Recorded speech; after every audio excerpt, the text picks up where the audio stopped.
जय श्री कृष्णा, राधे राधे। 31 दिसंबर का महा उपाय। नया साल शुरू होने में अब कुछ ही दिन बाकी हैं। दुनिया साल 2025 को गुड बाय कहेगी और हैप्पी न्यू ईयर की गूंज से नए साल का स्वागत करेगी। गुजरते साल के साथ नकारात्मक ऊर्जा को दूर करना चाहते हैं तो 31 दिसंबर की रात कुछ खास उपाय जरूर करें। मान्यता है कि इन उपायों को करके आप न सिर्फ नए साल में खुशियां बल्कि समृद्धि भी प्राप्त कर सकते हैं। नया साल खुशनुमा हो, कारोबार और नौकरी में तरक्की मिले, ये सभी की चाहत होती है। इन मनोकामनाओं की पूर्ति के लिए 31 दिसंबर की रात कुछ उपाय जरूर करें, लाभदायक होंगे। साल का अंतिम दिन केवल कैलेंडर बदलने का क्षण नहीं है, बल्कि ऊर्जा, संकल्प और शुभता से भरे नए साल की शुरुआत का अवसर भी है। माना जाता है कि वर्ष के अंतिम दिन किए गए कुछ धार्मिक और सकारात्मक कर्म नए साल में भाग्य को मजबूत करते हैं और जीवन में खुशियों का प्रवेश बढ़ाते हैं। अगर आप चाहते हैं कि 2026 आपके लिए सौभाग्य, स्वास्थ्य, प्रेम और तरक्की लेकर आए तो इन आसान से मगर ये अच्छे उपाय हैं जो आप करेंगे तो आपके सारे दुख दर्द दूर होंगे। घर की नकारात्मक ऊर्जा करें दूर। साल के अंतिम दिन घर की साफ सफाई बेहद शुभ मानी जाती है। माना जाता है कि गंदगी और अव्यवस्थितता का नकारात्मक ऊर्जा को आकर्षित करती है। इसीलिए घर में झाड़ू पोछा लगाने के साथ दरवाजों पर गंगाजल या गौमूत्र का छिड़काव करें। इससे आने वाला वर्ष सकारात्मक और शांति लेकर आता है। 31 दिसंबर की शाम अपने इष्ट देव की पूजा करने से नकारात्मक ग्रहों का प्रभाव कम होता है। भगवान विष्णु, शिव, देवी लक्ष्मी और या कुंडली के अनुसार अपने आराध्य देव को दीपक जलाएं, धूप दीप अर्पित करें और 108 नामों का जप करें। यह आने वाले साल को आध्यात्मिक शक्ति और आशीर्वाद से भर देता है। शास्त्रों में कहा गया है कि पुराना वर्ष पुरानी उलझनों के साथ नहीं जाना चाहिए। कोशिश करें कि किसी से झगड़ा ना रहे, मन में क्षमा करें, छोटे मोटे कर्ज चुका दें या कम से कम उसका संकल्प लें। इससे नए साल में आर्थिक ऊर्जा मजबूत होगी।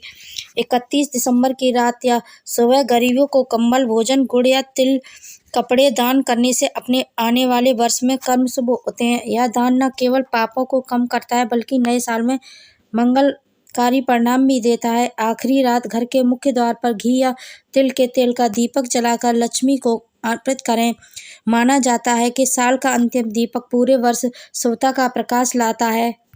ज्योतिष शास्त्र के अनुसार अगर आप चाहते हैं कि अगले पूरे वर्ष आपके घर पर धन की वर्षा होती रहे तो आप 31 दिसंबर की मध्यरात्रि को विधि विधान के साथ माँ लक्ष्मी की पूजा करना अति शुभ रहेगा।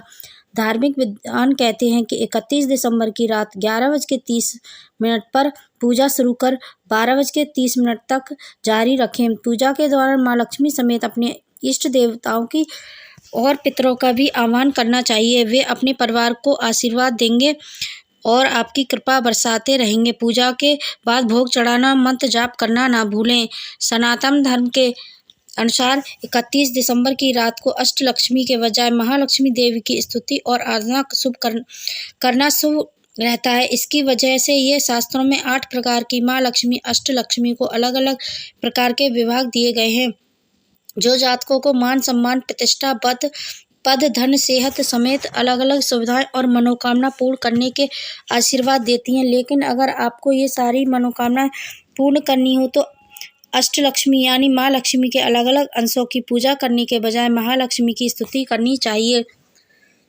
धार्मिक मान्यताओं के कहते हैं कि जब आप महालक्ष्मी की पूजा आराधना कर रहे हैं तो भगवान विष्णु को हरगिज ना भूलें। सबसे पहले दुनिया के संचालक श्री हरि की आराधना करें, इसके बाद माँ लक्ष्मी की स्तुति करें। क्योंकि श्री हरि महालक्ष्मी के पति हैं, ऐसे में स्वयं को नजरअंदाज किए जाने पर वे रूठ जाते हैं और माँ लक्ष्मी को भी जाने से रोक देते हैं। माँ लक्ष्मी स्वयं भी ऐसे घर नहीं जाती जहाँ भगवान विष्णु का सम्मान न हो। लिहाजा 31 दिसंबर की आधी रात को दोनों ही एक साथ पूजा अर्चना करके अपने उनसे आशीर्वाद मांगे। कहते हैं कि इस उपाय से जातकों को बहुत फायदा होता है और उसका घर धन भंडार से भर जाता है। उम्मीद है आपको ये जानकारी पसंद आई होगी। पसंद आई तो लाइक, शेयर एंड सब्सक्राइब जरूर करें। बेल आइकन को भी प्रेस कर दें जिससे कि मेरा नोटिफिकेशन आपके पास पहुंच जाए। तब तक के लिए धन्यवाद। जय श्री हरि। सभी की मनोकामनाएं पूर्ण हो।